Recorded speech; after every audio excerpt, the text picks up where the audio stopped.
Each different bubble of reality is true. A galactic historian is a person that looks at all the lines of dramatic karma. Nudge, nudge. It's the Holy Grail. Improvise. Mysterious.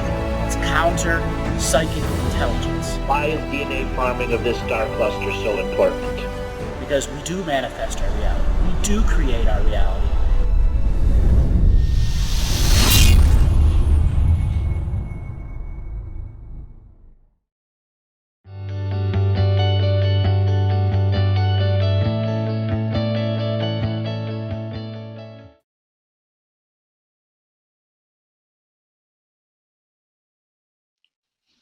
So are you ready for the... Yeah, I'm ready for the next one. Okay. So Andrew, can you explain the definition between soul and spirit? That is a really good, simple question. Now, I may have talked about this before, but I'll give another example.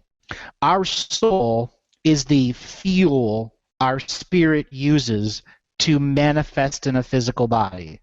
So there are some belief systems that think the soul and spirit is the same thing, but when you know me, there's a mechanical process so that you can incarnate. Some planets have a specific type of soul that you have to come in with, and that soul is what takes your light body or spirit, higher essence, and creates a technology so DNA can have memories from other Akashic record worlds. And yes, you can have a spirit that doesn't have a soul, and there may times that you may need 6 or 7 or 8 or 10 souls so that you can multidimensionally function in 9 or 10 different worlds with your apex I am presence in a network connection of higher presence amongst a bunch of soul sparks who have the fuel, so the spirit, the overmind, is in communion and union with all of those multidimensional experiences. Oh, wow. That is a lot to take in. We are multidimensional, so once we have soul, that energy, we can create soul parts, soul fragments, soul shards, and those soul shards will be broken up based off of the 7 colors. Infrared being the world that we live in, the positive and the negative that's constantly interacting with us. You may have part of your soul which has a frequency of energy that's connected to the dragon energy, that's the elements, that says this frequency of energy for this lifetime, infrared time right now, has this upper connection, and you may break that infinite source into 10, 100, or 20, or 1,000 pieces depending on what your experience is. So you have your infrared level, that's just your ancestry level, and then you have your sacred energy, which is how your spirit and your ancestors interact in the physical world. Then you have your solar plexus, where we create what's called animus energy, where we can create the remote viewing experience, where we can do all that other energy. And there is where we make other soul shards that are out observing. And then we go up to the heart. It's how we connect to everything. And those make connections to lovers and everything else. And those create soul shards. Then we get to our throat. It's where we're talking to people and positive, negative things have come. And then we have things that hold our throat back. Singers will use a different type of ancestral energy to create a different energy there, soul shards. And then our third eye get caught observing our crown chakra, which is our higher soul, trying to influence or understand all of these little soul shard sparks that we've separated by color from that spark of soul that was born in your first heart fetus. Right, yes, I realise that we're so multidimensional on so many different aspects. And so then, so how do you tie the spirit in with those? The spirit is the overmind, the one that's trying to guide the experience in no time or its own version of universal time. We are always beings of scale. So when we break ourselves down to little shards, there is a part of the I am presence that's connected to the actual spirit and soul that's up there, that's sharing the experience here through the neutral witnessing of all of their different parts. Right. Right, that makes it more understandable for me. So Debbie, just to let people know, you do past life regressions, forward life. So when you hear me talk like this, you've experienced people going through integrations of soul shards on your own. And when I give these mechanics of it, it really helps people break down the belief and the influence of belief systems to see the raw equation of how we incarnate, how we live in a reality, and how we manifest in our own reality our own thoughts. And oftentimes our thoughts are influenced by the very blood that we generate. Yes, and I do think that on many, many levels because, we're so multidimensional. Besides having the soul coming into the physical body, we've also got DNA memories that come through into the cells. Mm-hmm. And there's so many aspects of when I take people back as to whether it's their soul memory that's going back to a past life, or whether it's an ancestral memory that's going back, or whether it's an attached spirit from another lifetime, or a soul shard that's still hanging in there from an experience. There's so many multidimensional aspects to it, and so the higher self is so amazing to work with, and it takes a person straight to the point, or back to exactly where they need to go to release that. Absolutely. So this is just absolutely fun to have someone that can ask questions like this, that has her own repertoire of deep experiences with the higher self. So not only can we bring more and more information out, but find those really cool questions and help people see some of the mechanics of what's going on. Right.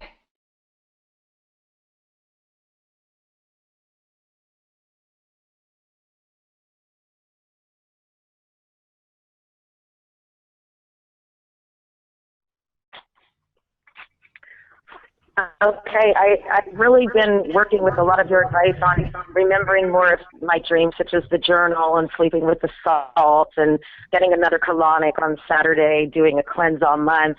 I'm just wondering if you could maybe speak to a couple of health issues. One that I think is common to a lot of other sensitive people, like might be listening right now, when they try to tell you have fibromyalgia, but I fixed that without eating gluten, and I keep having to eliminate foods from my diet to feel okay, and I'm just wondering if there's anything else I need to be addressing that's blocking some of my dreaming ability. That's some of the spiritual toxicity that's around you. At about age 15, 16, a serious fog layer of spiritual toxicity came onto you as part of ancestral karma. When you reach that age, in an age of awareness and unawareness, all of a sudden the ancestral lineage debt came to you, and this is from your mother and father, and this is where it hit very hard. What was life like then? It was pretty bad with my parents. They did not understand me at all. Right. Without getting into the details, why don't you just say a little bit of how bad it was? The level of rebellion was really serious. I got straight A's in school, ended up graduating early and going off to college. It was more mental. I remember a lot of times crying alone. I just felt alone. I had a perfect older brother and a little baby sister, and I was like the one that was just kind of there, the scapegoat for everything, I felt like. All right. When I say rebellion, I mean you weren't happy, and you were not with the family unit's conformity. You weren't identified and singled out like your ex-soul was expecting to be identified and singled out and brought to special teachers before you had became 16. This is the specific goal. This is the specific karmic goal your family missed as part of your birth contract, which makes this a birth trauma, an ancestral karmic birth trauma, meaning you've gone through this before with other members in this particular soul family, but not necessarily the mother and father that you have now. The soul family, the DNA lineage you're in, it is a trapped lineage that's been in the reincarnation grid that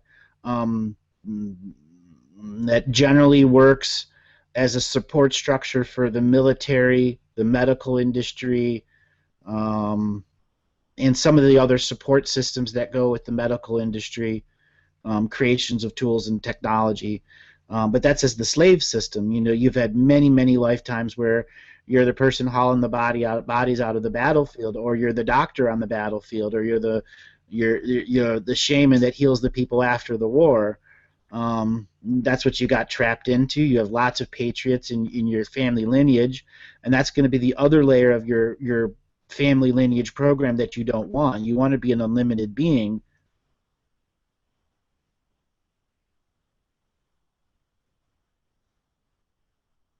Are you there? Yes. Taking it all in. Okay. Okay. So I'm moving in the right path with the dyad, with the colonics, and yeah, you're moving in the right path, but we have to address the spiritual toxicity that started there.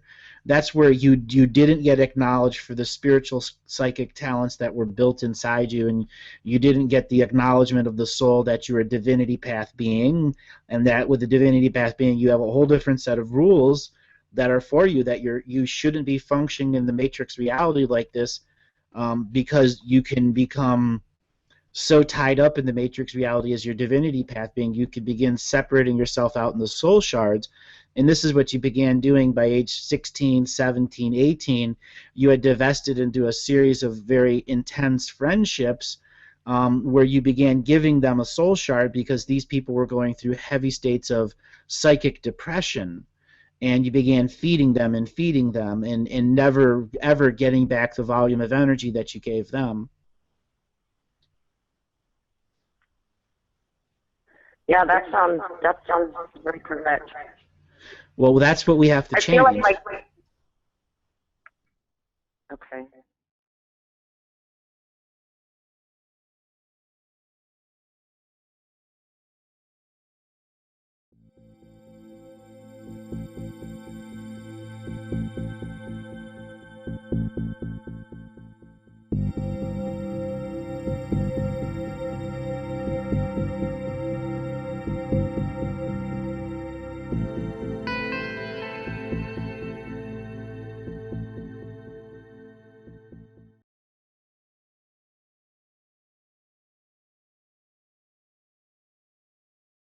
We are joined by our next caller via Skype. Paulo, are you here?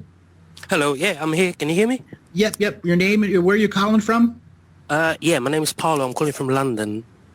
Paulo from London. Welcome to the show. What kind of questions do you want to ask? There's two parts to my question, and one I've always been. It's a little bug. Very excited in terms of history and in terms of all the lies that we're told all throughout the different education systems. So I'm very curious to find out about my own history. And the second part of the question is with coincidences. I normally take those signs one way, but there's been a certain set of coincidences that's almost like a warning. So I just wanted to see your take on it. Hello? That's very, very interesting. What are the coincidences you're talking about? Normally, for example, I had one previous girlfriend. Her name was Kate, and when I met her, I met a whole bunch of people with K. I never had one K on my phone book, and all of a sudden I had numerous people with the letter K. The 12th, for example, loads of my exes have been born on the 12th, and I've recently met 3 people quite bad. And so the first one, which just had numerous bad habits, the second one wanted to pull me into it, and I resisted. And I've now met the third person under the same sort of habits of life, and I'm just wondering, what's going on. Normally it means it's okay, but I'm a little bit scared to do anything. It's also my boss, so I have to. Right. So these 3 people that you're talking about, they're not girlfriends or exes, or it's okay. Just an everyday encounter, or? Okay, so last year I was going out with a girl, and she had very bad habits, both sexually, and she was also she was very dark. So once I found out, obviously, let her go. I've since then met a male friend that tried to pull me along the same sort of walks of life, and I've now stopped talking to him, and I don't have any dealings with him. And now the third one within the space of a year is my own boss, which puts me in a position where I can't really run away. Normally these sort of synchronicities push me towards a yes decision, and this one's almost like a warning. Okay, I see where you're going. All right, so the first thing, encountering people with Ks. That's a very, very interesting situation. Is it like the last, let's say, 5 years, all your exes start with K? No, so this was, I just gave you an example in terms of how synchronicity has worked in the past. So when I met my one of my exes a few years ago, I didn't know anyone with a name starting with K, and the moment I started dating her, I had about, I met numerous boys and girls starting with K. It's almost like I had a new phone book. You're up to K. That's right. Now, a lot of my exes, also pretty much all of them, all their birthdays somehow, without me even noticing at the time, so now looking back, they all had their birthdays on the 12th. Now, this third person that I've met now with bad habits, their birthday is also on the 12th. So it's mixing what I trust as good signs and mixing them under very bad walks of life, and I'm a little bit confused as to what to make of all this. Right. Okay. Well, first things first. Obviously, everyone with the name starting with K is fabulous, so you're lucky. Thank you. But, when I look at your energy and what's going on, I'm going to cut your questions up into a couple of different sections. Sure. The first one is, why are you encountering all these three mysterious people, let's just call them mysterious for now, in such a short span of time? I would say when I look at your energy, it's because, you're it's like a caterpillar to butterfly mode. You're waking up, you're growing, you're becoming, and your light is so bright, you're attracting all sorts of, mysterious people, whack job characters, and negative people. But on the flip side, you are also attracting positive people. So it's like you've put up a cabled antenna, and everything, you're receiving all the signals, and people are like, oh, look, he's over there, and they're just coming towards you. Nothing you really need to worry about. You will find that over the next 2 years, this happens to you a lot. And it's mainly because your energy is just strong and vibrant, positive, bright. So you're going to attract all sorts. It's up to your own individual discretion to be able to, say, oh, Fifth Faff, I don't want you in my energy, off you go, on your bike. But in terms of your work situation, encountering someone who's, let's call it, on a little bit negative side, I would say just nod and smile like you have to, because work is work. But don't overly engage, because if you act a little bit dumber on the more social levels of stuff, they'll get bored with you and he'll move on. It's the easiest way to cope with that situation, because any confrontation of any type won't end so well for you, because there'll be denials, this and that, So it's just easier to make yourself look a bit more boring, like you're not understanding, comprehending, and have them think that you're, a weird egg, and move on. In terms of a relationship, I'd say, you know what? Some come, some go. You encountered a few negative ones, whether it's on a love relationship or a friend relationship. When you realize that they're no good for you, just drop them. You don't even need to have a big, lengthy explanation. I mean, because you're such a nice person, you actually want to explain it to them. I'd say don't waste your breath because they won't understand a word you're saying. It's wasted on them, and that's why they're in the position they are at the moment. So just cut your ties, say whatever it is you have to say. You know, I'm washing my hair. You know, I have to go to Leeds, whatever.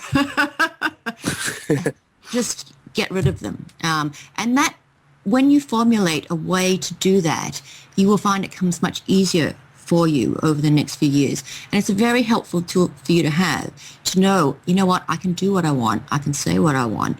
I'm mindful of people's feelings, but no is no, and I don't need to explain myself to you because that is just not my mission in life. Okay. And then jumping to the coincidences in terms of birth dates, even for me, that's a little bit of a weird one. I think I'll leave that one for Andrew to touch because I'm sure that's very deeply entrenched in something else. Yes, it is. Actually, why don't I let Andrew explain it? No, I was going to say there was another one as well over the last week whilst I've been trying to figure this whole thing out. I find myself in situations where I go into a different room of the house to pick something up. Once I get there, I look at the clock and it's 2222. 10 o'clock, 10:22, and then I realize, well, I've got nothing to pick up from this room, so I've come here for no reason but to look at the clock, 2222, and you know, once you look that up in terms of meaning online, it's normally, you know, there's some sort of message someone's trying to get through to you. How much of it is true, obviously, I don't know, but well, you are going through an activation. So I got a question for you. How did you find out about me? Well, it's just I've got a strange taste for history and for weird things, and I've come across one of your shows, and one led to another, and over the last week, and it's literally been a week, over the last week, pretty much. Well, I haven't gone through everything, but being that very, very fresh to the material. Have you read the contract revocations yet? I've heard you do a few. I haven't actually read any material. It's just been videos. Okay. I'm gonna push this a little bit because I rarely do I get two callers that have just found out about me in a week. It's been quite some time since that's happened. And I honor that unique synchronicity because the mystery is showing me something. And so as for your first experience in contract revocation, and you happen to be here in Skype, I'm going to paste something into the chat room. It is kind of long. It'll take you about 6 minutes to read, but I would like for you to read it and to understand that this is a teaching interlayered with the teaching, interlayered with an exposing of knowingness within inside yourself. Mm-hmm. Okay? So I want you to read it slow and with a little bit of bravado behind it. And what I'm going to do is turn on the no time field, something that you felt greatly in the Galactic history interviews with Lance. And I do this sometimes during readings, but it's been one of those skill sets that I will do more and more. And what people will feel is an intense warmth of energy as I'm putting up a golden tube of protection for this person to read their sovereign expression of free will. Okay. So just go ahead and read it, and you're going to be surrounded by a golden tube of light, and it's going to be making sure nothing interferes with you being able to make the statement.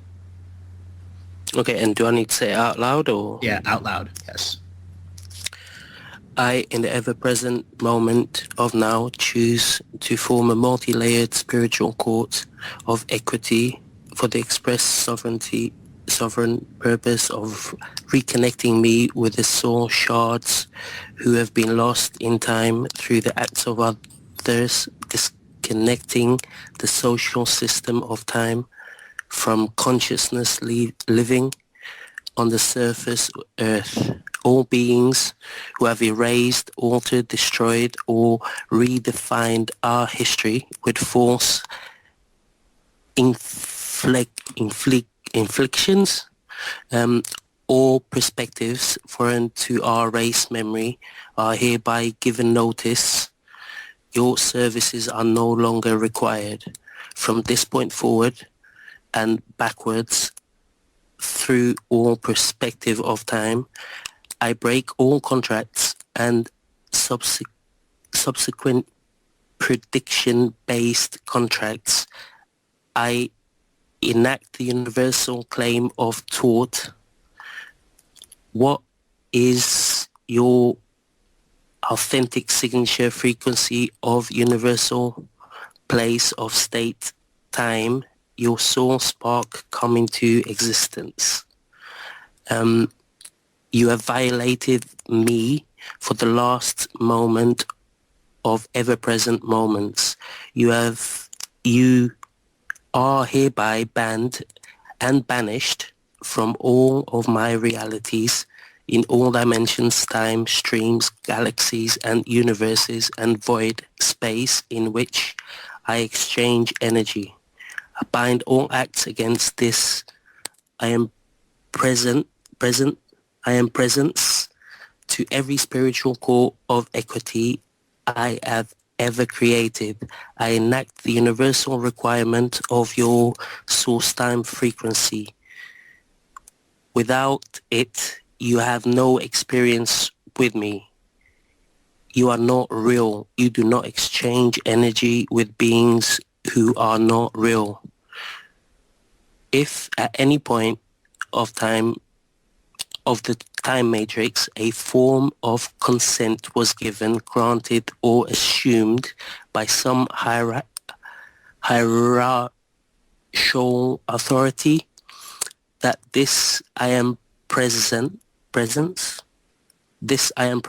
is not fully aware of, is now revoked with sacred neutral prejudice, so complete and total disentanglement from the universe drama, galactic drama, or earth drama. I make this definitive statement for a reason. We cannot live within a solid point of reality that has no source function for the I am presence. The DNA technology was never meant to function in this matter.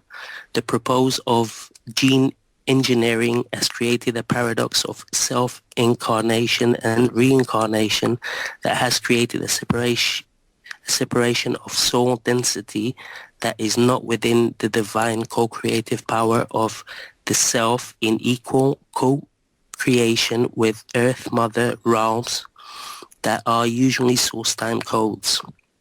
With this knowledge, in the ever-present co-creative moment, I connect with the Akashic Records of 20,000 light frequency worlds.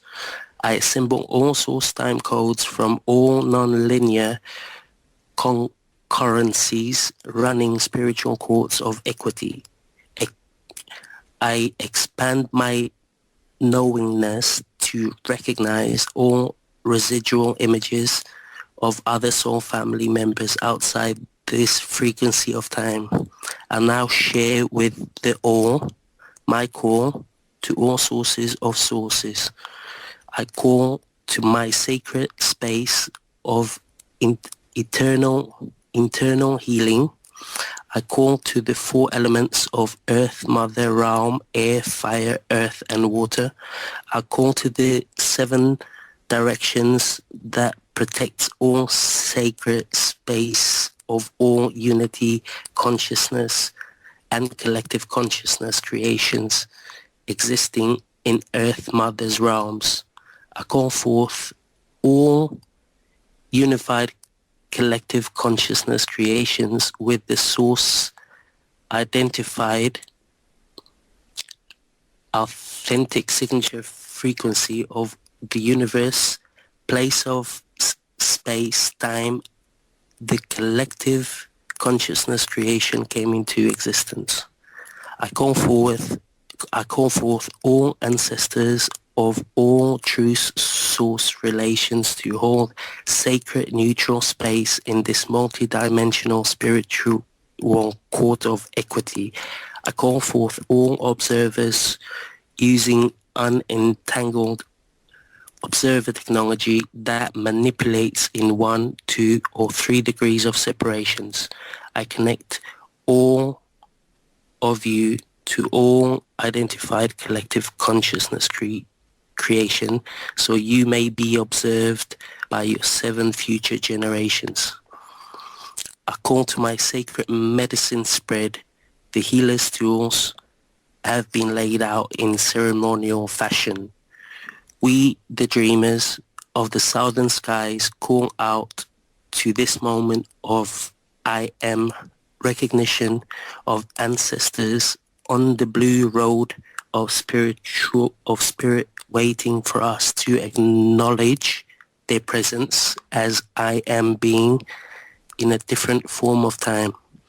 I choose at this time to engage my sacred heart space to connect to the dreamers of the southern skies. To unify my dreaming presence with the I am presence, I make this super technology of communion and union with all sentient kinds living and coexisting in Earth's dreaming mind. With this now action of no time in dream space, I call forth the ancient future now, 7 generations of incarnations of myself and soul families, so this I am may begin to tell the tales of ancestors past, present and future. I am a being of love, created through love, and with love I continue to create this space of knowingness, so all beings may seek and find inner peace and solace through dreaming. I set out the dreamer's tools in my sacred dream space.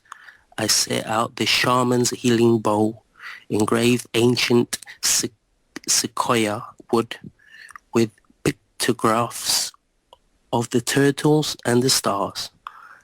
I set out the shaman spirit rattle, so the rhythm of dreams is felt in all layers of the self. I set out the rites of passage, victory, feathers. I set out the last part of what is future self calling home. I speak to the crystal and mineral community these words of unity. The time is now and the power is now. In the moment of no time, now I go deep into my shaman rattle, seeking the next words of life, so two-ledged can perceive more of the dreaming world around them. I shake the rattle to send away the mind whispers telling us it's not real. I go deeper and deeper into the world of dreams, finding my dreaming self from a long time ago. I greet myself with this message of all ancestors. The time is now, and the I am presence is here to assist all of nature to find its remedies and resolve with all creatures kind in the dream space of Earth realms. You, who is Mother Earth, manifests. I call to you in dream time. I am self-presence. I ask you to aid me in understanding my star brothers and sisters who dream a different dream space still linked to our dream.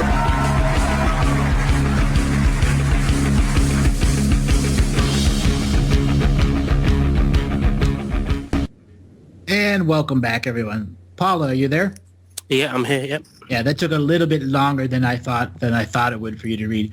Anyways, how did you feel when you were reading that? Sweaty. Sweaty. Almost like it was almost like you had the difficulty of reading. Right. And what I wanted to use this as an expression is you had never been used a contract revocation before. And you're at a point where you need to define your boundaries. All of these dates of the 12th are coming up to you because these are all people that are going to bring you down to the lowest common denominator. Do you use your sovereign free will or not? You have a whole bunch of yourself that's disconnected from yourself. And many children go through this but in their puberty lives where they block off whole sections of their frequencies because they had to lose innocence. Okay. And your particular loss of innocence was your boundaries were greatly violated. And not violated, but on an unseen level. Your dream spaces, ghosts, etc., etc., etc., which has driven you to seek out your own mystical sets of experiences. Yeah. And you're at a point where you need to become the practicing magician, the practicing shaman, so that you don't have things come back on you. And one of the reasons this was so hard for you to read is because you had to summon a lot of inner light to say the words and process the words. Okay. Is this something I can read in my own time as well? On your own, until you can get enough bravado behind it, understanding of what the connections of words were really making to the unseen world that you're reading to. One of the reasons I chose this is a revocation I've never published before. This is something that I've been working on privately for a very long time for those people who understand the power of the out loud word. And from your innocent perspective of having never read it before, and you're reading one of the higher end expressions of this, to show that you have to work in a bigger scale for yourself. Okay. It's time for you to start wearing the big boy magician pants. Setting up. I'm not really sure how, to be honest. But you have to figure out how. What is the safe way? It means every time you want to do anything that's magic, it's sacred. You're putting up all of your protections. So every ceremony has a beginning, a middle, and an end, and you never leave any ceremony open-ended, walked away from it. Everything must be closed. Okay. I have got to move on to the next caller, but you have been very, very, very good. And for those people out there who wanted a copy of this revocation, I kind of exposed it a little early. Depends on what goes on. I may put it out. This is one of those personal ones for me that sometimes words can be used in the wrong way. Okay. And thank you, Paula, for calling in. We're going to move on to our next caller in just a moment here. Okay, thank you. Okay. Kathy, are you there? Yes. Wow, that was so powerful. Yeah. You can just feel the energy coming through and just the cleansing, the clarity, the grounding. Mm-hmm. And I want to finish reading one part of it. Just 1 second here. You know what? I'm not going to. I'm opening up an Akashic ball of worms there. It's not time for fishing. It's not time. That chocolate souffle. I opened the door a little early on that one. But I can understand why those words are just itching to be spoken. Well, I've had my own sets of spiritual experiences over the last few years, as well as over the last few weeks and over the last few days that have shown me another layer to the perspective, another way to understand it from a different point of view. And it fills in a lot of blanks for myself of why people have modus operandis and they don't even realize that. Well, that's true. Sometimes the reason is buried so deep within us that we're just not conscious of it. That's right. Certainly, it's something that is very thought-provoking as well, because when you have that cleansing and that clarity comes, oh, wow. Ooh, now I'll have to address these issues. Correct. Yeah. I don't know if I prefer it. I mean, I do. Oh, it's just so wonderful, though, to see the energy of Paulo light up when he was speaking it. I mean, you could just see the grounding. You could see his spirit, his soul was just smiling so much. It was like looking at the sun. Yeah. It was for his first chance of doing it on his own. Did very, very good. And all we had to do was facilitate the protection. So that when he begins to speak his sacred words, he facilitates his own protection. Very important, and often something that people forget, but extremely important to do. Right. It was very interesting to see all his awareness of the synchronicities of 12. Oh, yeah. It spoke loudly to him. It was telling him that these are the people who are going to bring you down. They all have the bad habits. They all were dealing with the darker side of life, the darker side of sexuality. And that was his temptation. Very difficult to resist when the universe keeps throwing it at you, isn't it? Well, it does that to bait and switch you. Bait you into the concept and then switch up so that you have to deal with the habit patterns of the being and not the thing that's controlling that being. That's true. Like a distraction tactic, isn't it? That's right. Pulled into the web of deceit. The spider web. That's right.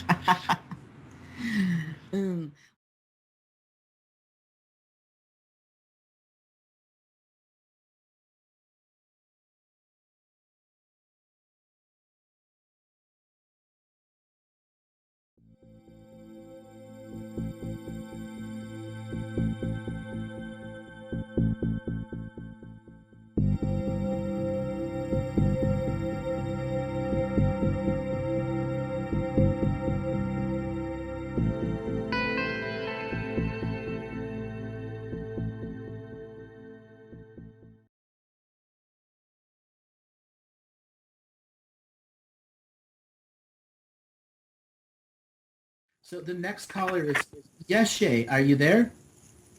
Yes, yeah, it's Billy. I'm here Billy. from Canberra, the capital city in Australia.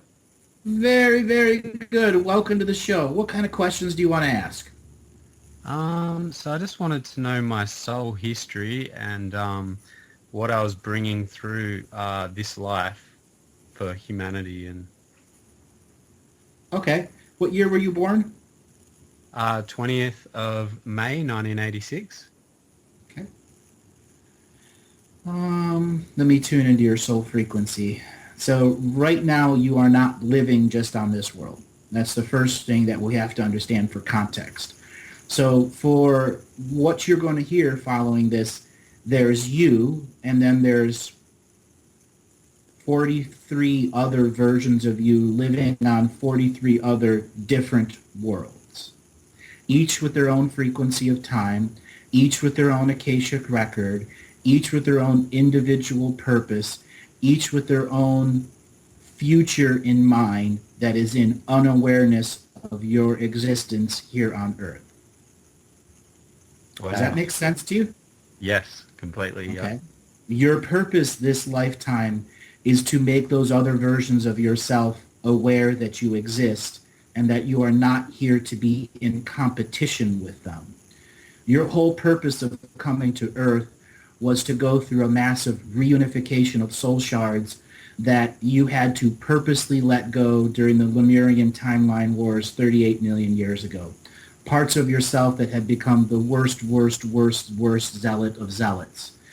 And you went through your own spiritual rituals in many different lifetimes to give these other parts of yourself sovereign, free will to go off and heal themselves with the hope that one day they would return to the original consciousness that gave them the sovereignty, and that some form of truth and reconciliation of time frequency wars could be done. So you're here to be a part of the Great Awakening of Earth, to go through your personal Kundalini awakenings before everyone else awakens, to figure out how to live an unpolluted spiritual life, so that when you are ready to leave this world as a spiritual journey, not a physical journey, that you can begin to just hold on. That is our music there. I am so unaware of some things sometimes. I'm just in my frequency. Just hold on and we'll be back after the music. Sure. And welcome back, everyone. Caller, are you there? Yes, I am. Yep. So from what I said, how much were you able to process that? How much seems familiar to you? I definitely relate to integrating my soul shards, definitely.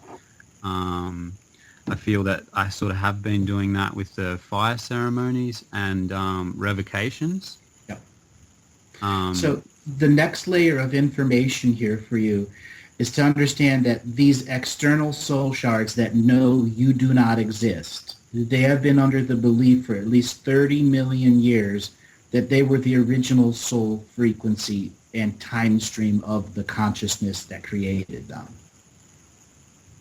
Okay. So you're going to be running into beings who have been healing themselves without awareness that you were the original time stream frequency that came into this universe, separated soul shards out so they could go on their own sovereign way, so that at a point in the ancient future, the source incarnated you, which is you now, who's connected to the galactic source and the universal source, who is trying to create a frequency of truth and reconciliation at the highest soul layers, so that once your soul shards begin to reunite, you're going to go on a process of geoengineering other planets for souls who have lost their world, and other soul shards who, well, sometimes there are worlds that are destroyed in such a very negative way that when you have 40 or 50 billion people die on it, you create a ghost planet, quite literally, with all these little ghosts on top of the planet, and they become and start haunting space vessels around the galaxy and the universe.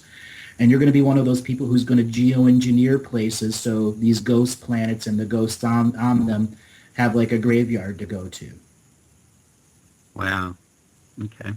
That's part of it. Now, you also have the shaman side of the last, 500 lifetimes where you have been struggling and succeeding as a soul to follow a self-created shamanic path that does not have imprints from mystery schools, does not have imprints from the common culture, that takes the teachings from nature and the connections to the planet itself, earth, mind, and then the true experience of being here in 7-color time on earth during the Great Awakening. Yeah, beautiful. I relate to that. Yeah. So what other kind of questions did you want to have? So I kind of got you a sample of your soul history there.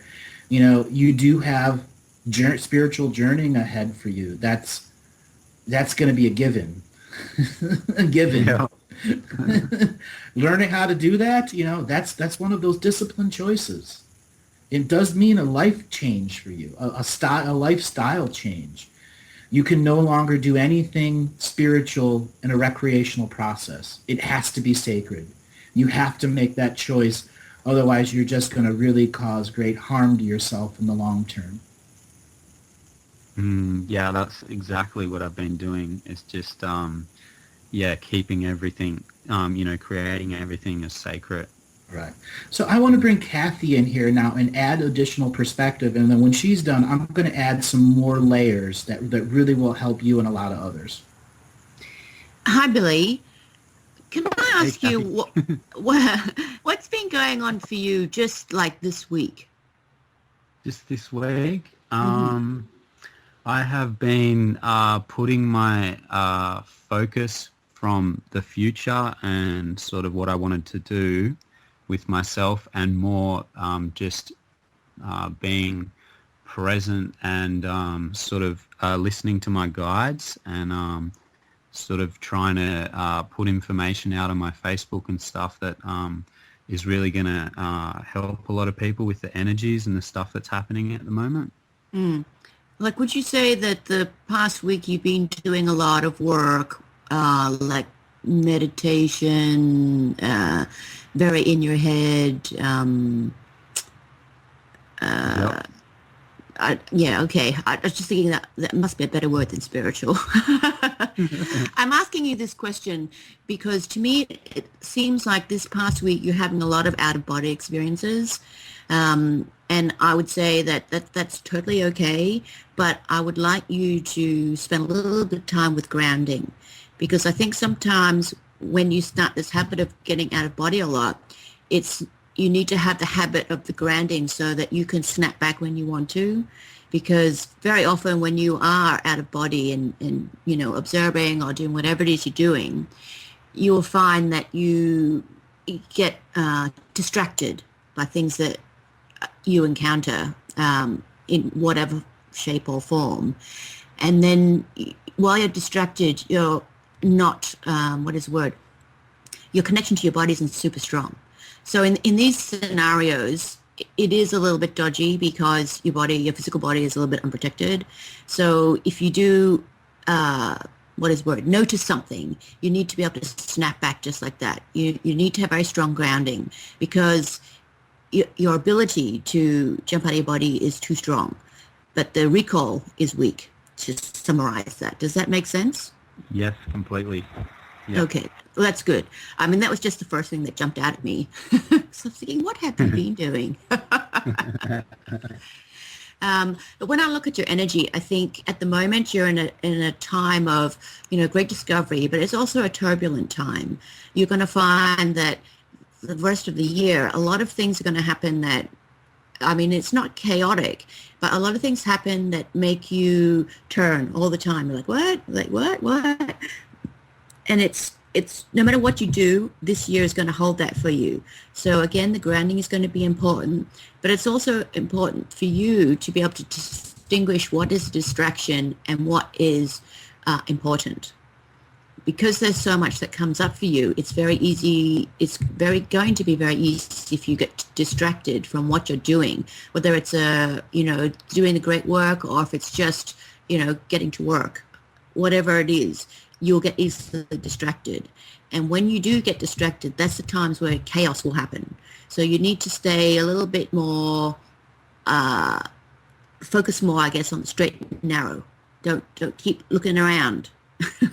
Yeah. The kid in the candy store, ooh, look at that. But really, you're going to the cashier.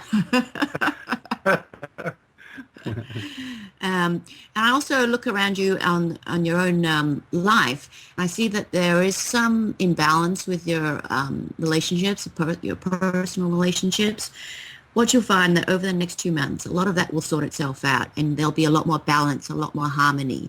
Sometimes people have to go through things just to get to the other end. There's no rhyme or reason to it. Just know that in the end, harmony is achieved, and things work out. So it's all good in the end. Wonderful. Thank you, Kathy. And are you planning a trip? Yes, soon, yeah. Please make sure that you get the travel insurance. I say this because I'm pretty sure you'll change dates. And if you don't get travel insurance, it's going to be a pain. The other thing to do is to make sure that whatever you're booking or however you're planning it, you can have flexible dates. Yeah, that's important. Thank you. It is, because it's not the sort of thing you normally plan for, and it will cost you a lot of moolah if you don't. Okay. You don't want to have to dip into that fund if you don't have to. That's right, yeah. So I got a question for you now. What started you on your spiritual journey? I actually went to a festival where there was an eclipse. It was an eclipse festival, and I did the whole thing where you watch the sun with the glasses on, and I got back home to Brisbane in Queensland after the festival, and I had just a very different perception after the eclipse. So I feel that awakened, some soul codes or awareness. It did. There were other lifetimes where you were a Mayan, an Aztec, an Olmec, and a variety of others from South America who would observe the changes in the eclipses during massive spiritual rituals. And you re-experienced a body memory that triggered a greater soul awakening for you, and that you do have connection to the sun. As I said before, you have all these other soul shards who don't know you exist.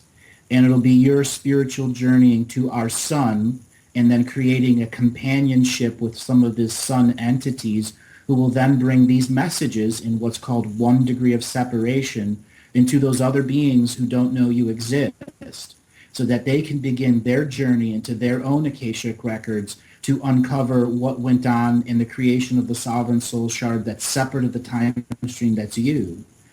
And then there'll be greater journeys until you go to the sun of the other worlds that these other beings of yourself are on, who then may journey into their sun to greet you, and the sun beings will be their protector. And then this is where your personal communication skills will be vitally important, that they understand that you're not here to be in competition. You are not removing their sovereignty in any way, shape, or form, but you are heading to a point in space-time, and of those that want to go under truth and reconciliation, that they begin to amass in the place that you live.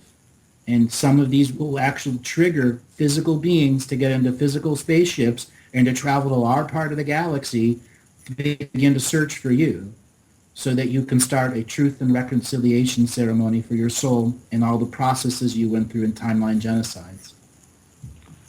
Wow. It's pretty special. So how did you find out about me?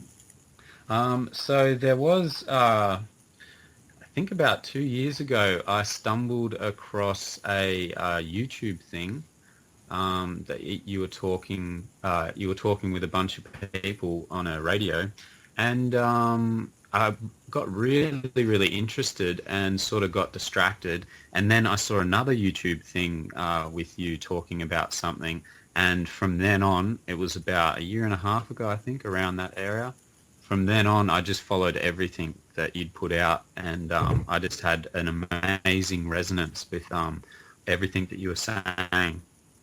Very good, very good. So as you began to process the information that I was giving, did you have reflective moments of you doing something like what I do? Yes, absolutely.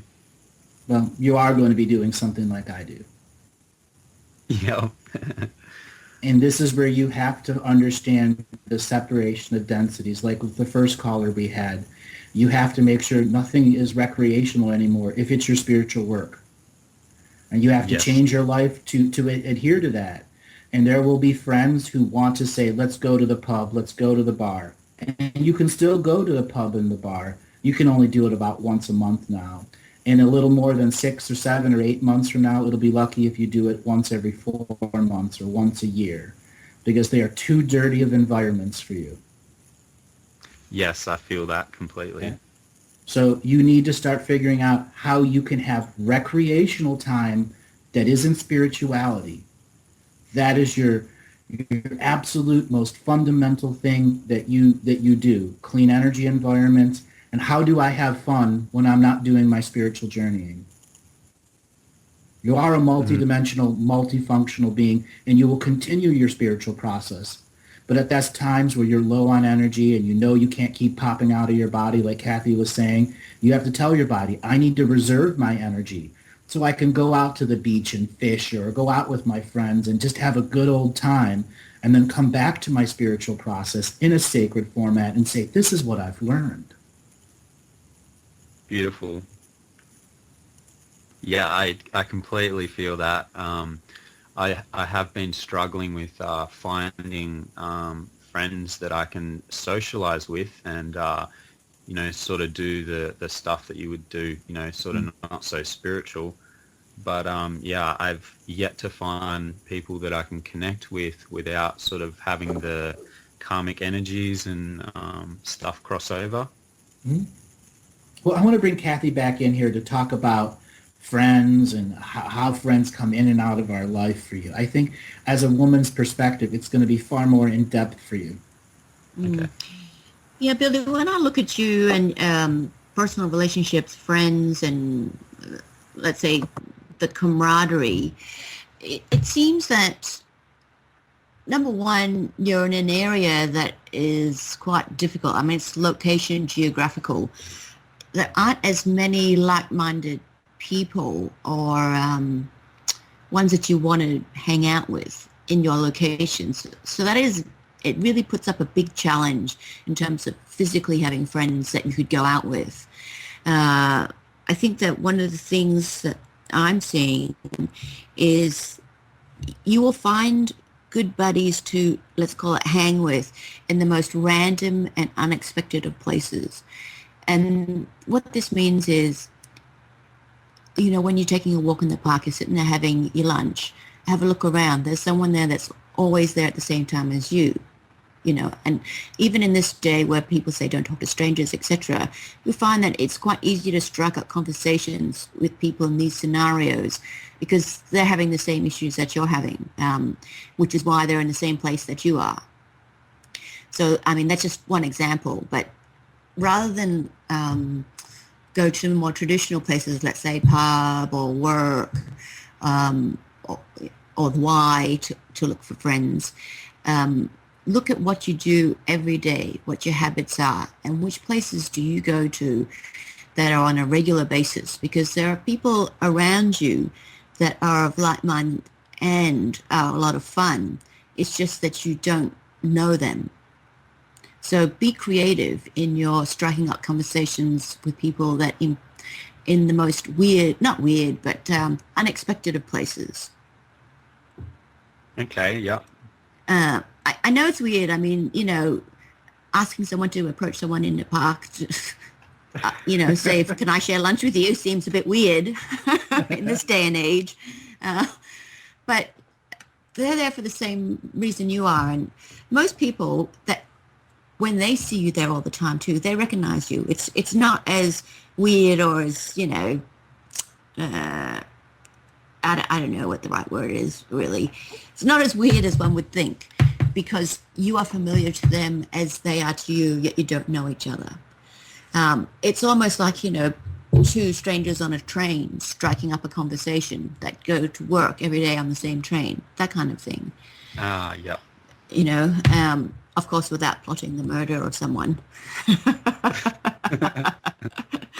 But you know what I mean.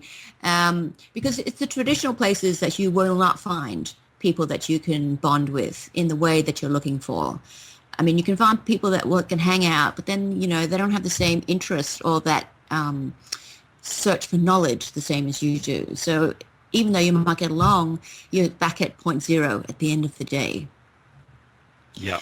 And also, another thing I would say to you is take note of older people as well.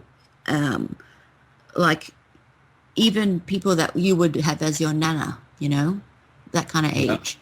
Because even though you might think that they're not, like you couldn't go to the pub with them and hang out, you can still do a lot together, and they have a lot of wisdom to share with you as they would glean off you. But it's like one of those weird kind of things where it's a whole generation that you probably wouldn't normally talk to or have thought of.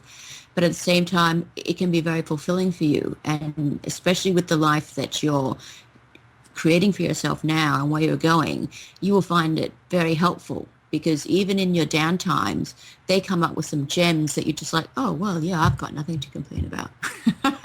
My life is easy. Yeah. I don't have that arthritic hip trying to get up the stairs. But also, it's the camaraderie that I think you'll find with them that is something that you're seeking. And if you do go, let's say you start this tomorrow, within 3 months, you'd have plenty of people to talk about that you could develop into very good friends if you wanted to. But you just have to think outside the box and take that really giant leap out of an everyday person's comfort zone to make them. Yes. Okay, that's wonderful. But you certainly have a lot to offer people. I mean, just your energy is so warm and so strong. Just to sit next to you, I think any person finds comforting. So as you keep going down your path and you get more knowledge, you have more confidence with sharing your thoughts and how you view things, you will find that you have great impact, positive impact on so many lives, that it's wonderful to see, because I can see the thousands of lives that you're going to touch. And it's just awesome to have this chance to talk to you right now, because 2 years from now, we'll be lucky if you listen to even 2 seconds of our show. You'll be too busy being awesome. Yeah, thank you, Kathy. But the best thing about it is how much you're going to help people, and I love that. You've chosen such a rewarding path of life, and the fact that you will start to see very soon how you affect change, positive change, in people's lives with just the smallest of things, the smallest of information, is going to be all the confirmation you need to know for sure that you're on the right path. Yep.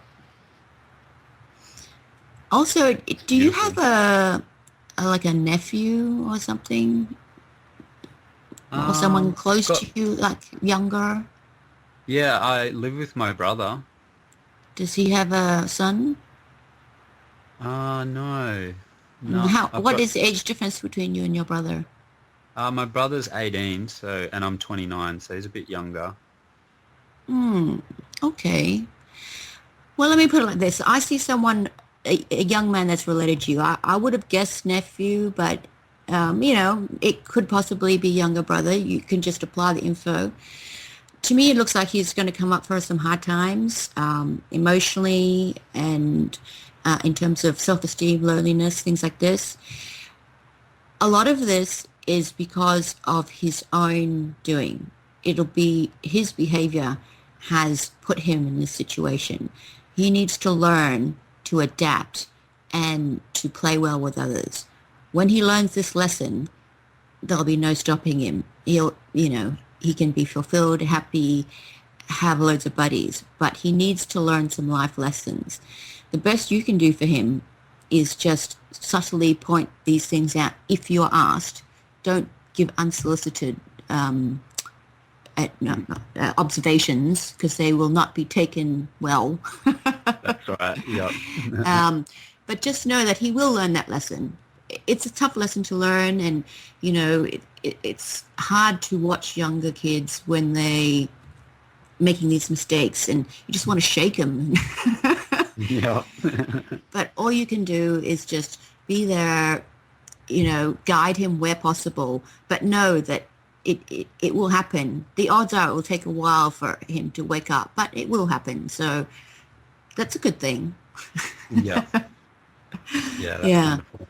Yeah. It's a disheartening thing to watch at times, but what can you do? You do as much as you can, and that's all you can do, really. Yeah. Don't waste too much time and energy thinking about it and agonizing over whether you're making the right move to say something or not say something, because like I said, he's painting himself into a corner. Yeah, I see that. Yeah. Yeah. Did you have some sort of study in mind as well? I'm just seeing you sort of considering whether or not to sign up for something that to me looks like study. Yeah, possibly. I definitely like researching and learning all of the spectrum. Mm. Um, so I was actually going to ask if there was anything. I'm actually doing a lot of healing at the moment, and I was wondering if there's anything else that I should add into that or that I should focus on. You mean like a healing technique? Yeah, or even just yeah, some other techniques or another direction. Cranial Mm. sacral therapy. Mm. Yes. So you're in Brisbane, Australia. I know there's a whole bunch of cranial sacral therapists there. A whole bunch. If you have not already seen your own cranial sacral therapist to know what the treatments are like, go and see one, and then you're going to learn how to use it on yourself. And if you turn it into something that's your own job, your own business, you're going to do fantastic at it. Try to skip the intermediate simplistic courses and for you just jump into the deeper end of study. Cranial sacral therapy could be a 4-month or 6-month investment in you depending on what types of classes they're offering in your area. Or it could even be a 2-year investment where the time that you're done, you have learned so much about energy in the human body that your whole perspective on reality is going to shift. Wow. Okay, yeah, that's what I was actually getting that I should do.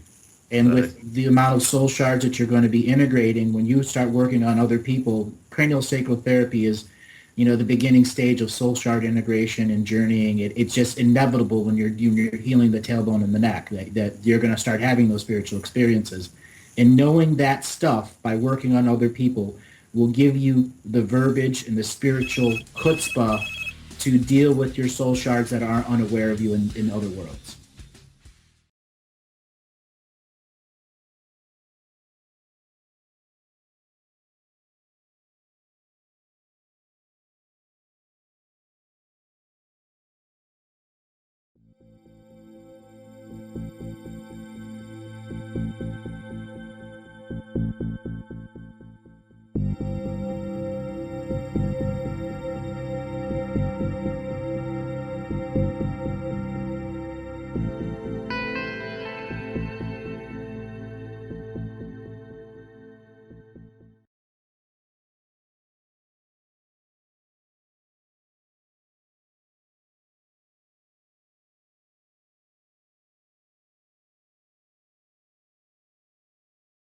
Actually, I have two questions for you, Andrew.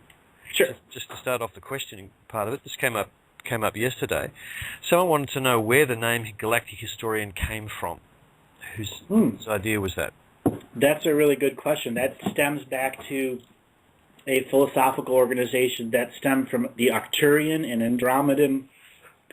I'm going to call them legions, but it's not a military concept. And what these legions did was go out and search for history that was forgotten, and they would make records of it. And they would go to different worlds and learn their Akashic records and share it with the very founding Arcturian collectives. This was at the very youngest age of the Arcturian homeworlds, when their full concept of the collective hadn't been fully explored. And there were a series of other races that were insectoid that had been collecting records from other worlds and suspending them in it's a thing that they'd excrete out of their mouth, and this excretion would turn into a crystal, and that excretion had the entire expression of what it is that they learned.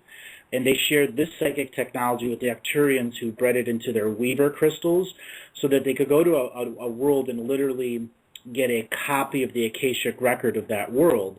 But it was only up until that moment in which they came there, so there were regular exploration things to the various parts of the galaxy to update the galactic history. Well, there was a big scenario where the Arcturian collective was infiltrated by a group that was trying to copy and corrupt this information, and a significant portion of it was corrupted. This is what led to the Arcturians separating collectives into collectives into collectives, so if one is corrupted, the whole isn't. And the Galactic Historian whole, when I'm going to say concept, it isn't a concept. The first person manifested out of that information that was being recreated. The first Galactic Historian would have been about 89 million years ago. And that first person was an androgynous entity, no sex, and lived for many millions of years and would travel with the species and confirm the information that was being taken from copied from a planet as being authentic. When that being passed on, he passed a lineage on to a whole race. So that race would choose one or two people every 1,000 generations to be a candidate to be Galactic Historian. When I migrated from another universe here, I became part of that race and became part of that candidacy process. The second and third Galactic Historians who came in around 31 million years ago, that's when the real pickup of the Time Wars began and the time pollution, and that's where the whole idea of the Galactic Historians thing was no more secrets. Because as long as there are secrets, the system of domination and control and the system of dominion fighting the domination and control would be able to limit people's free will. So that's how it stemmed from. And then there was a series of two others after that, and as I said, the last one did not survive very well. He was erased from history, had a horrible death. It was to make a point, if another Galactic Historian comes forward, that they were going to make it as hard as possible for him. And the thing is, when I chose, there were 4 others ahead of me in this world right now. When I chose, it was because I was already in Paradox Remedy reality, and there's nothing they could do to eliminate me without eliminating much of their own plans, because I'm soul family to everyone. I purposely did that part of the candidacy process. So this entire drama, it's like me watching a TV series for the last 10 years. You just know the outcome. You can just understand the plays and the moves. And that gave me a deep understanding of the data that I'm recovering so that we understand the big picture of what's going on. So the role you're playing is specialized beyond imagination as far as this galaxy, this universe is concerned. Correct. It's specifically for this time, this place. I say frequently, I'm linked to the Akashic Records of 20,000 other worlds. That's the 20,000 other worlds that have invested time travelers, timeline genocide, technology, or the need of DNA for their species to survive. Wherever a human has been taken or enslaved or taken with goodwill intentions, it's recorded on the Akashic Records of other worlds, which creates a time micro paradox on that Akashic world, because that being doesn't truly exist, even though it does exist.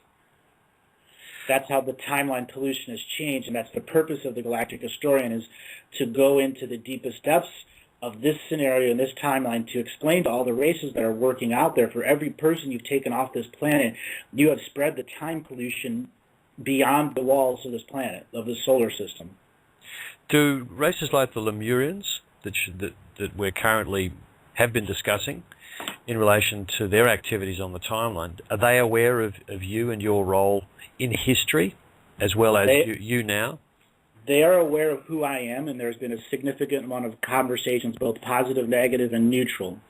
There is a political organization that believes I am a paradox and that they are the remedy and that my existence proves their point. Okay? Mm-hmm. And then there's another group who is completely opposite of it, that says that my existence as a galactic historian in the paradox remedy proves my point. Because there's two sides. One that says Lemurians have the sovereign free will right to return to their pristine timeline before genocide occurred. And the other one is they've lost, and everything that they've done since then has made it worse. And they are now affecting the sovereign free will of not only this species here on Earth, but tens of thousands of other worlds are now being drastically affected by their actions. Which is dominating their view at the moment? That's the thing. There's a third point of view, and that third point of view is to have our world and their world come into a union, and that union allows us, the people that are trapped in Lemurian time, to jump forward in time to our paradox reality, and those in our paradox reality who believe they're still Lemurians to go back to Lemurian time and allow the separation of density between the two paradoxes resolve itself. And that should create unity consciousness so that the Lemurians can still exist, and then we can still have our graduation. But that leaves who's going to be the mighty I am self at the resolution of unity consciousness. Mm. So it's a third, a third, a third. And when you have 33, 33, 33, there's that 1% that switches it over, and that 1% is the people that are still locked outside of time. That's that 108 billion people that are locked outside. They still get their impressive vote also. Mm. Are they actually still 108 billion? Because they've been there a long time. What's become of them? The thing is, it's really hard to describe. Once they're locked out of time, they figured ways to get back into reality by the spirit rules and the universal laws, where they could incarnate back into the universe and find a way back to Earth through the incarnation process, and having to leapfrog from world to world to world. Okay, but they specifically want to come back here. Correct. They want to come back here, and it is their sovereign right to. So there's a whole lot of compassion needed here. Mm. The political organizations in Lemurians, they don't have the compassion. They're sixth and seventh dimensional entities, and many of them look at us as the broken down mutts that have lost their true essence. But that's also wrong in their expression too, because they ultimately know, because I've had that conversation with many of them. That's the words of domination and control when you're using that, and you're speaking out of anger and fear. The fact that this world, that all 66 planets are quarantined, this entire solar system is quarantined. In fact, the quarantine extends thousands of light years beyond our solar system, so there's layers upon layers that if anything was going to get here, it would be fortress after fortress after fortress after fortress that they'd have to individually invade and remove all of the layers of protection that lead you deep into the center. Mm. So the Lemurians realize that there are thousands of species that are quarantining this planet to preventing this, and the political organizations just look at that and go, for that to occur, there had to have been something so massive that they don't understand that, for these races to come together that would never come together before. Huge story. Huge.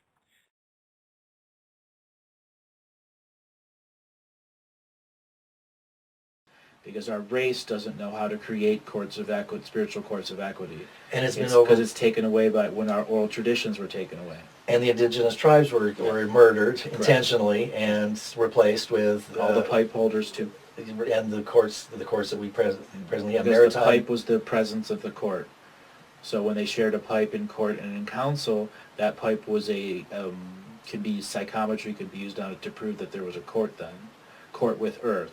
And that would be why the pipe holders were taken. And all the warriors, all the peacemakers, all of them. Yeah. We've had thousands of societies and civilizations that all they did was watch those stars. And the stars that they watched aren't the same stars we watch today. Right. Because reality is perceived through your culture. We're a media-driven culture now. They own our oral traditions. Right. Our oral historians were taken away. We still have some now that are out there trying to promote it, but the people that are born into the TV generation, the media generation, that's their oral history. Right. And it's not your mother and father as much anymore.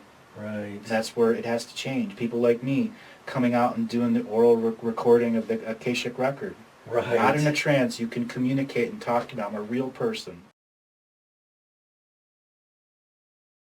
So the ninth pyramid fortification was the last one. The last of the sentients of Atlantis that ultimately knew there was a corruptive force in their incarnation pattern that they could never prevent.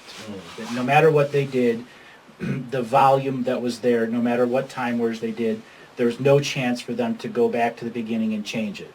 So the only other choice was to go to the end. Right, and the end is now. 2011 to 2014. This is where all of the 2,300 species that have been doing time wars is manifesting everything that they're doing because they realized they couldn't go back to the beginning and change it, so they had to invest into the future or layers into the future. So all of their propaganda, technology, spirituality stuff all popped up just before the awakening, just before Earth pops out of the densest part and into the lighter part with the rest of the solar system.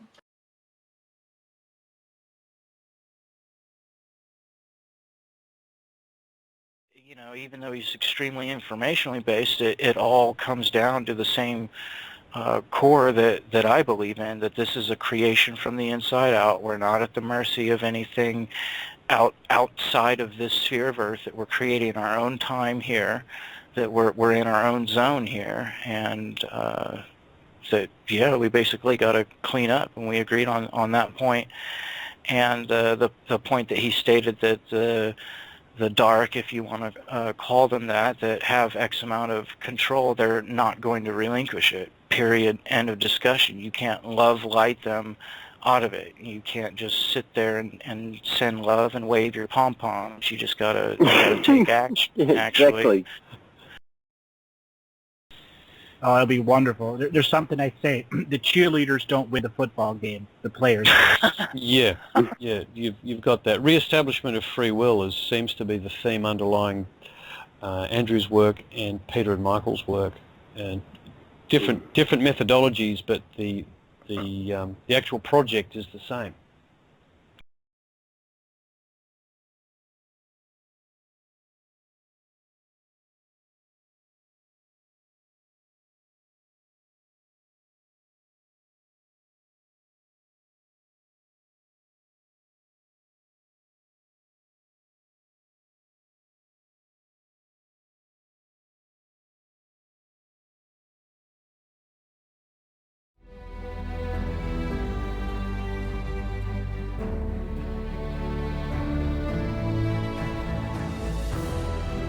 Each different bubble of reality is true.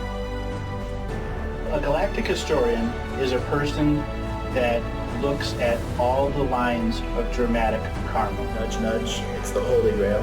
Improvise. Mysterious. It's counter psychic intelligence. Why is DNA farming of this star cluster so important? because we do manifest our reality. We do create our reality.